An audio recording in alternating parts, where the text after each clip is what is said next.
Good morning, all of you. So today we will start our unit 4, that is flow through pipes in fluid mechanics ME 404 subject. Okay. So till now we have studied about fluid statics, fluid kinematics, and fluid dynamics, and we have derived various relations and solved different problems. Now it's time to apply those knowledge that we have gained in first 3 units. So in this unit, we will apply those knowledge that we have learned in fluid dynamics, fluid kinematics, and fluid statics, and we will apply those knowledge in the flow through pipe. Okay. So सबसे पहले in first class we will be differentiate between laminar and turbulent flow. ये हमको already पता है. In unit 2 we have already studied it under the category of classification of fluid flow. So we are revising it. What is laminar flow and what is turbulent flow? Okay. So laminar flow क्या होता है? Laminar flow is a flow in which fluid particle moves along a straight parallel path. जब कोई भी fluid particle एक straight parallel path में flow कर रहा है और जो उसके इंडिविजुअल पार्टिकल है वो किसी दूसरे पार्टिकल को या अपने नेबर वाले पार्टिकल के पाथ को क्रॉस नहीं कर रहे हैं, ऐसे फ्लो को हम बोलते हैं लैमिनार फ्लो. ठीक है. अब ये लैमिनार फ्लो पॉसिबल कब होता है? लैमिनार फ्लो पॉसिबल तभी होता है जब फ्लूइड की वेलोसिटी या तो बहुत कम होती है, तब फ्लो होता है, और एक और कंडीशन चाहिए होती है कि जो फ्लो है, जो फ्लूइड है, वो विस्कस होना चाहिए, हाईली विस्कस होना चाहिए. तो जब ये दो क्राइटेरिया फुलफिल होते हैं तभी हमारा जो फ्लो होता है वो लैमिनार फ्लो हो सकता है. पहला क्या? जब वेलोसिटी कम है. दूसरा, फ्लूइड की विस्कोसिटी ज्यादा है. Against that what is turbulent flow? Turbulent flow क्या होता है?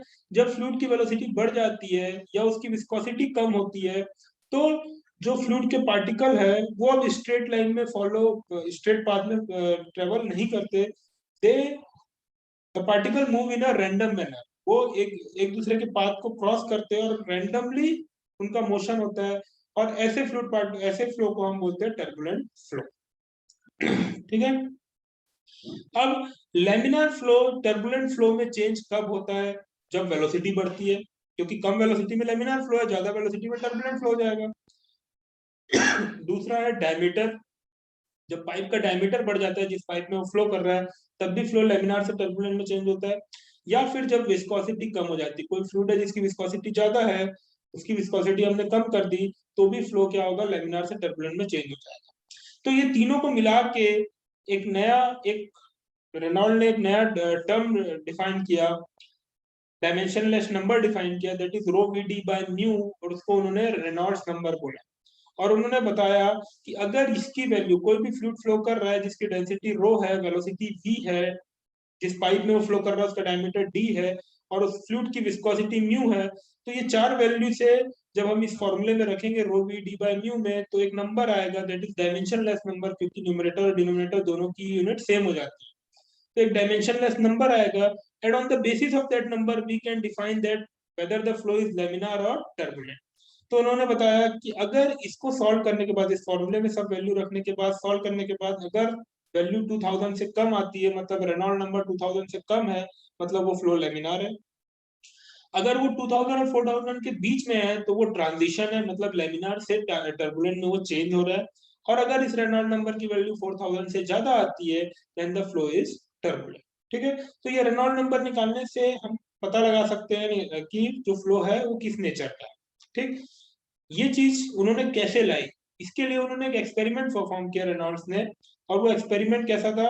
उन्होंने एक्सपेरिमेंट परफॉर्म किया 1883 में, और उस एक्सपेरिमेंट के लिए उन्होंने जो एपरेटस यूज किया, वो एपरेटस कुछ इस तरीके का दिखता था, जिसमें एक वाटर टैंक था, एक डाई कंटेनर था.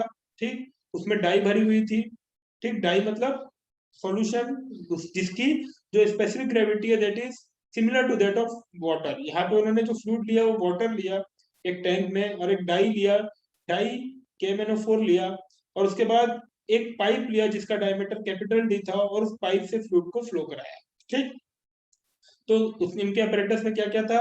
एक टैंक था जिसमें वाटर भरा हुआ था और उसका हेड कांस्टेंट था, मतलब जैसे जैसे पानी इस पाइप से फ्लो होते जाएगा हम कहीं बाहर वाले सोर्सेस में पानी कंटिन्यूअसली डालते जाएंगे. एक स्मॉल टैंक था जिसमें डाई थी. ठीक. एक ग्लास ट्यूब था जिसका डायमीटर D था, और उसमें एक रेगुलेटिंग वाल्व थी. जो कि फ्लो रेट को कम या ज्यादा करने के लिए काम आती थी। ठीक, तो इस टाइप का अरेंजमेंट था। अब उन्होंने एक्सपेरिमेंट में क्या किया, यहाँ पे पानी भरा हुआ है, इस वॉल्व को ओपन किया और फ्लूइड को फ्लो होने दिया फॉर अ पर्टिकुलर बहुत कम वेलोसिटी में, यहाँ से फ्लूइड फ्लो हो रहा है। ठीक, इसकी वेलोसिटी कम है। ठीक, अब उन्होंने क्या किया, फ्लूइड तो फ्लो होने दिया, साथ साथ में क्या किया, यहाँ से इस नॉब से थोड़ा सा डाई को भी फ्लो करने दिया। ये इस पाइप से डाई, इस नोजल से डाई निकली और यहाँ से वो फ्लो होने लगी। ठीक, तो पानी के साथ वो भी फ्लो होने लगी।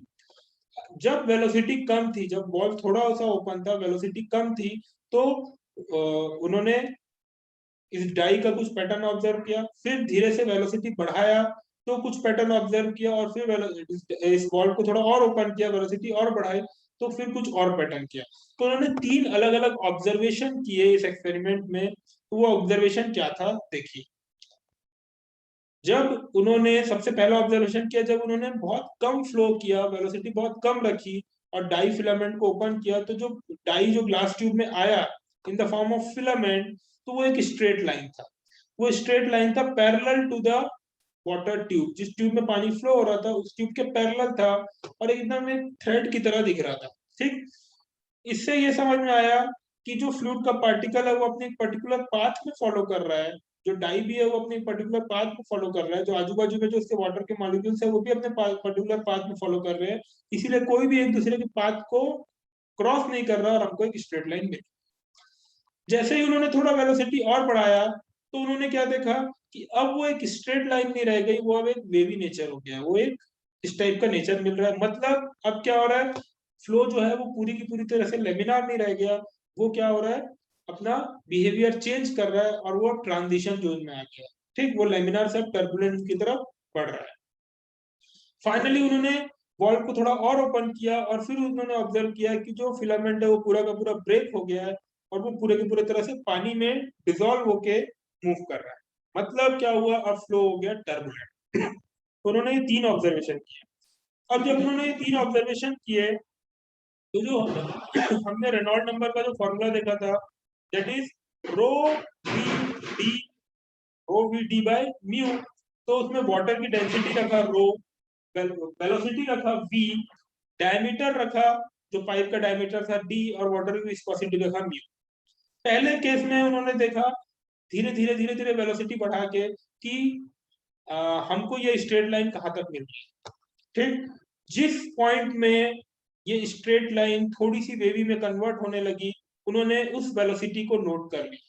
ठीक, उस वेलोसिटी को नोट करके रेनॉल्ड नंबर के फॉर्मूले में रखा, बाकी रो डी और म्यू तो सेम रहेगा, वी की वैल्यू रखा और उन्होंने रेनॉल्ड नंबर निकाला और उन्होंने देखा कि जो रेनॉल्ड नंबर है वो 2000 के आसपास।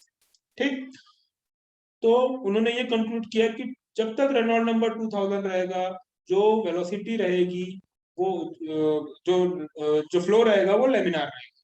फिर उन्होंने वेलोसिटी थोड़ी और बढ़ाई और देखा बेबी नेचर बढ़ रहा है बढ़ रहा है बढ़ रहा है। फिर उसके बाद वेलोसिटी बढ़ाते बढ़ाते एक पॉइंट ऑफ टाइम आया जब ये फिलामेंट ब्रेक हो गया। तो जैसे ये फिलामेंट ब्रेक हुआ उन्होंने अगेन वेलोसिटी नोट की और उसको फिर से रेनॉल्ड्स नंबर के फॉर्मूले में रखा और उन्होंने कैलकुलेट किया कि जो रेनॉल्ड नंबर है वो 4000 आया। तो उन्होंने ये कंक्लूड किया कि जब रेनॉल्ड नंबर 2000 से 4000 के बीच में है तो क्या हुआ, ट्रांजिशन जोन है, फ्लूइड जो है वो लेमिनार से टर्बुलेंट में कन्वर्ट हो रहा है और फिर 4000 से जैसे ही ऊपर जाएंगे वो फिलामेंट ब्रेक हो जाएगी और हमारा जो फ्लो है वो टर्बुलेंट फ्लो कहलाएगा। ठीक है, तो इस तरह से उन्होंने रेनॉल्ड एक्सपेरिमेंट किया, इसको हमने रेनॉल्ड एक्सपेरिमेंट नाम दिया, एक एक्सपेरिमेंट किया और इससे उन्होंने पता लगाया कि on the basis of Reynold number we can evaluate that whether the flow is laminar or transition zone or turbulent. Okay, तो ये था हमारा आज का पोर्शन। ये रेनॉल्ड एक्सपेरिमेंट आप लोगों के प्रैक्टिकल में भी है, ये रेनॉल्ड एक्सपेरिमेंट। ठीक है, नेक्स्ट क्लास में हम फ्लो थ्रू पाइप पढ़ेंगे और आज की क्लास के लिए इतना ही। Thank you.